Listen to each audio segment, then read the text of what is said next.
code walkthrough. Okay, let's take Eureka server. This is the Spring Eureka server where all the services, microservices will be registering into it.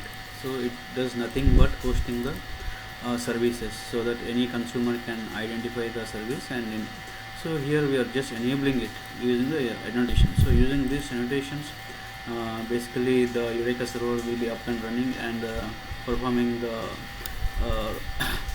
registrations and service discovery mechanism for the services.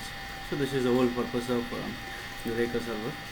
And we have LDAP JWT token service, right?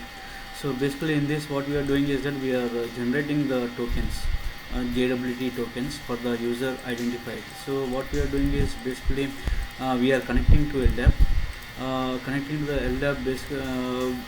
After connecting to the LDAP using the user credentials, we validate it, the credentials, and once we validate it, the credentials, if it is successful, we will return back to the invoker. So this service is invoked by the token store. So basically the token store is the one which will be taking the username and password from the user and validating with the JWT token. JWT token in turn will connect to the LDAP server, and using the LDAP server it will fetch the details and perform the rest of the activities, like it will create the JWT token and return it back to the invoker. So this is the whole purpose of it. So we have JWT utils class which does the JWT token related functionalities, and we have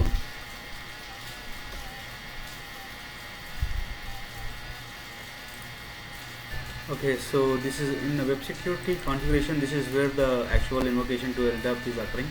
So basically we will be based on the user credentials, it will connect to the LDAP and then retrieve whether it is active user or not, and return the token if it is active user, or else throw exception if the user is not active or not available. So this is the whole purpose of the LDAP JWT token. And next comes the token manager. So token store here, so this is where the actual authentication is happening. So once the user receives the credentials, basically it fetches from the Eureka server the service which is the LDAP server.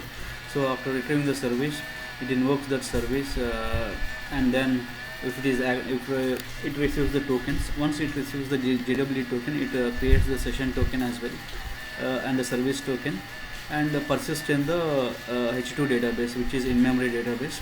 So it persists in the H2 database. So subsequent request to validate the tokens will be validated in this application. So we have the online store here, product orders. So in here we have a basic order functionality, wherein we can display the products which are available and then add the products to the cart, and then checkout functionality over here. So for each of the every functionality, what it is doing is that the user has to send the JWT token and the service token and other tokens. So the tokens are being sent to this token manager to get them validated, token store to get them validated. So the token store token gets validated and responds back to the order service. So order service, based on it will continue whether to if no exception is thrown, it will continue with the user request, or else it will throw an exception. So this is a high level view of the application. Thank you.